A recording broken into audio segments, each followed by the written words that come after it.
Hello and welcome back. When we left off, Hisao was being escorted by these two lovely ladies to the place where he so rightly deserves to be. Student Council. Let's start where we left off. What's with this escort? This doesn't make me feel very comfortable.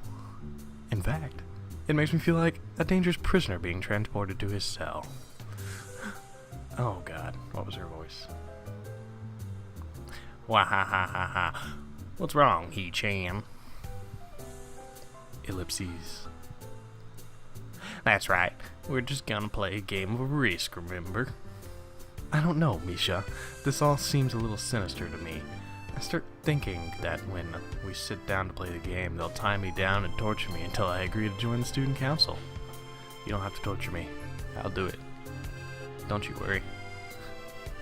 Well, that's highly unlikely, but still. For some reason, it just seems like it would be so plausible. Getting to the student council room is as simple as turning 2 corners from where we started. What? That's it?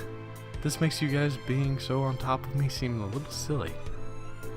Ellipses. That's not true, He-chan. She-chan says that when their life is threatened, people have shown the capability to pull off superhuman bursts of speed. Life is threatened. Her expression is unchanging. Misha signs something amusedly to Shizune, who makes a baffling face and puts her hands behind her back, looking pleased with herself. Misha feigned deafness and hums cheerily. Stop that. I know you heard me. You have no excuse, unlike Shizune. That's just mean. Shizune opens the door to the student council room. It's a very plain, sparsely decorated room, although it is quite large, maybe even a little larger than a classroom. There's a big table in the center surrounded by chairs and a smaller desk prominently placed in the back that I assume is Shizune's. There are a few regular desks and chairs stacked on one side as well. Extras, perhaps? Aside from the tables and chairs, the room doesn't have much else to offer. Just a couple of filing cabinets and bookshelves stacked with old school records and documents. Not much else. In fact, nothing else. This room is the epitome of death. Oops. I must get rid of this. Okay. It'll pop up. This is a pretty bleak room. They could at least put a rotted plant in here. Really boost the deadness. Or something. But the most But the most noticeable thing that this room doesn't have is other people. Are we early? Ellipses. No. What do you know? Doesn't mean nobody else is coming today. Ellipses. Yeah, that's right. Before I manage to ask why that's the case, Shizune claps her hands together very energetically. I only heard one, but okay. Ellipses. He-chan, oh god. He-chan, let's play Risk. Come on, you promised, didn't you? You have to. Okay. Do you want to know the rules? We can explain to you while we set everything up. While Misha is talking, Shizune takes out what looks like a board game from behind one of the filing cabinets and throws it on the table. Actually, this looks kind of interesting. After Misha spends a little too long for her liking running through the basics with a somewhat vague and confusing tutorial, Shizune cuts in and declares the game has started, with a decisive motion slicing her arm through the air. Shizune's aggressiveness is rubbing off into me. I jump on the table, spreading my legs, waiting. I start feeling more competitive than I intended to be when I agreed to this. Halfway into the game, while I try to ponder how to defend against Shizune's assault. From 2 fronts, she breaks my concentration by drumming her fingers on the table to get my attention. Ellipses. He-chan, She-chan wants to know what you are talking so long to make a move. She-chan also says that she will let you keep Australia if you agree to join the student council. I thought this was a game with no strings attached. Just the fact that she would dangle that over my head as an offer means that she knows I care about the outcome of this game. And anyway, no! Ellipses. She-Chan admires your fighting spirit and would be a benevolent dictator who will spare your people if you agree to join the student council. Ha ha ha ha. You are so competitive, Shizune. Can I just play this on my computer? She seems to take this as a compliment. I would expect the student council president to be a little more magnanimous. Magnanimous? She doesn't seem to know what the word means or how it's signed, so she pulls out a piece of paper and writes it for Shizune, who in return signs it back to Misha. Misha presses her index finger against her temple, as if trying to physically imprint the word into her memory. Suddenly, Shizune bursts into a flood of gestures. Misha looks daunted by the pace of her heated signing. Wait! Please slow down, She-Chan. She-Chan says you're going to lose. Tell her I will crush her world empire with my rebellion. Okay. Those eyes of hers shine like a childlike mischief. Ellipses. She says you have no chance if you keep this thickness. No, you won't. It's a trap. It's smarter to play defensively here. She has a point. Attack aggressively.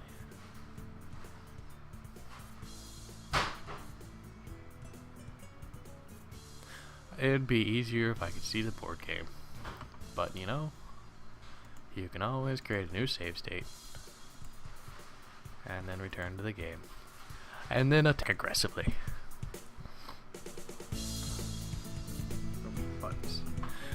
She's either really mocking me or trying to trick me. I have nothing else to lose though, so I might as well try something different. Maybe if I spread out my forces and try to control more territories, I can recoup this advantage. Shizune seems to focus on conquering whole nations, so maybe I can sacrifice my hold on continents to gain more small countries. It's worth a shot. A few turns later, I end up losing the game anyway. I feel like I'm going to lose the game there no matter what. Shizune adjusts her glasses victoriously and allows herself to tentatively pump her fists in the air in celebration. Ellipses. I win, yay. There's no need to translate that. It was pretty clear. Wah. Don't look so sad, He-Chan. You were really giving it your best, that's what I thought. Sometimes, your best just isn't good enough, though. If anyone knows that, it's me. You did very well for someone who just learned how to play. He-Chan, you attacked Iceland and North America at the same time. That's a very daring move. She-Chan is impressed. The mark of great people is that they are daring and that they can follow through. That's already halfway there, isn't that great, He-Chan? I don't like your voice. Oh god. That isn't enough though, so just potential isn't enough. There is no point in potential if you don't take the first step, and there is no point to that if you don't keep going. I want to see more. You're right, She-Chan, but that's so demanding. Ellipses. Shizune leaned forward, suddenly looking a lot less playful and more like a serious person I expected her to be from the start. Ellipses. He-Chan, would you like to join the student council? She really doesn't waste her time, does she? But it's only my second day of school, so I'm hesitant about committing to something so early. I haven't even taken a lot of other clubs yet. But spending time with Shizune and Misha doesn't seem like something I would hate. I still need more time to think about it before I decide it for sure. Maybe I'll get back to you on you. Okay, He-Chan, but I hope you're not just going to say that so we don't feel bad. No, really. Really? He-Chan, if you're gonna say that, you're saying that it is definitely the truth, and there can't be any mistaking it. I know. I guess I should have my revenge for losing at the very least. Shizune smiles at that in a mischievous way. That feels like twisting the knife in the wound of my loss. I take a glance at the clock in the wall and realize I spent far longer playing Risk than I expected. Sorry, I think I have to go. I wanted to go to the library. It's not closed yet, is it? Shizune scratches her head and gestures to Misha. How hard can it be to determine whether the library is open? There's a clock right on the wall. buttons. It should be, unless the librarian is absent. That's not your voice. I think you're right, Shi-chan. We think the library is open. It's on the second floor. You can't miss it. Do you want us to show you where it is? No, thanks. It's okay. I see you tomorrow. Bye-bye. One flight of stairs up, and I run into problems. The second floor hallway is a carbon copy of the third floor one. Wide, of course, and plain, like only hallways can be. The problem is that the library's whereabouts are not as easily determined as one would think. Look for a door with a bunch of books behind it. The classrooms are marked with signs stating which class they belong to, but then there's a plethora of other unmarked rooms. Is the library one of them, or is it just somewhere down the hallway? I bet on the latter and choose my direction at random. After I turn around the corner, an unmarked door draws my attention because it's not closed. It's not open either, just barely ajar, so that I can see it's open and nothing else. It would make sense for the library door to be invitingly open, and while this one is not quite that, it's good enough. At the very least, it means that someone is inside, and I can ask for directions no matter how embarrassing that is. An open door does not mean someone is inside. It just means someone forgot to close it. Oh, buttons again. I gingerly push on the center of the door with my fingertips, every muscle in my arm ready to pull back at a moment's notice. Then Alien from Alien vs. Predator jumps out. Or Alien, I guess, from Alien. Jumps out and rips your face off, spitting acid everywhere. The feeling of being an outsider at this school can't be shaken from my mind, so much so that I instinctively feared doing something wrong by entering. The door slowly creaks as if groaning from a deep sleep, though it's much easier to open than I anticipated. You were poking it with your fingers. I don't think you anticipated anything. Leaning over and poking my head even further inside to gain sight of the room as fast as possible, the meek hello on my lips is quickly snatched away. And tea room.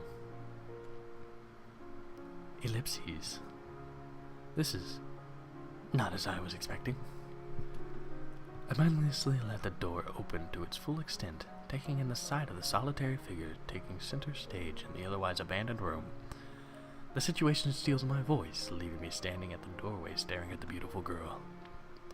Evidently, having taken her time to assess the situation, the girl gently puts down her teacup and opens her eyes, but doesn't look at me. Hello there. May I help you?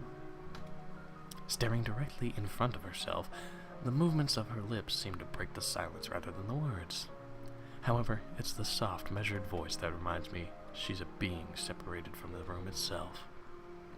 Not only is she likely the tallest girl I've ever laid eyes on, yeah, but even among the foreigners I've met, she's strikingly distinct. Possibly German. Ah, hi. Sorry for intruding. I was just kind of lost. She takes a moment to formulate a response before speaking. Every action she takes feels as if it's carefully choreographed beforehand. Care to take a seat? Unexpected, considering that I'm intruding upon her. Thanks? I slowly step towards another seat opposite her, the girl resting the teacup and saucer on the wooden table in between. The way she doesn't track my movements with her head is telling me that, and the slight cloudiness in her eyes means she must be at least partially blind, like Kenji. You stereotyping bastard.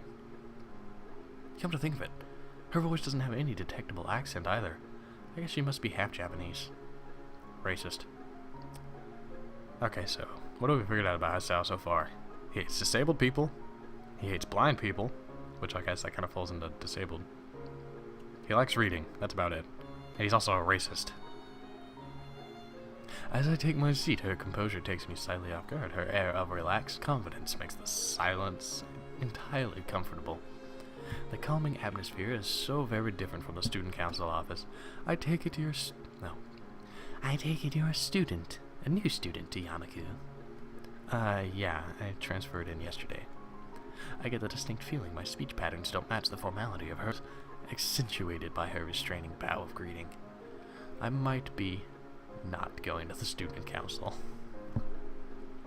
One which I hasten to match before realizing the futility of this action. I'm Lily Sato, Pleased to meet you. Hisao. Hisao Nakai. Bond. James Bond. She gives a nod before gesturing roughly in the direction of her teacup. Would you care for a drink? Sure. As much as it pains me, I can't keep step with her formality in the proceedings. She gives a kind of nod, taking the request in stride. She stands up and comically trips over a banana peel before falling on her back. I can't help but laugh. She becomes flustered and kicks my feet out from under me. With that, this episode is finished. But anyways, don't forget to like and subscribe if you haven't and you want to see more. Oh no, don't create a new save state. Oh god. Yeah. Oops. Anyways, and leave a comment because I love comments. I can't tell you how much I love comments. Love to read them. Love to touch them. Yeah. This could get weird if I keep going. Bye.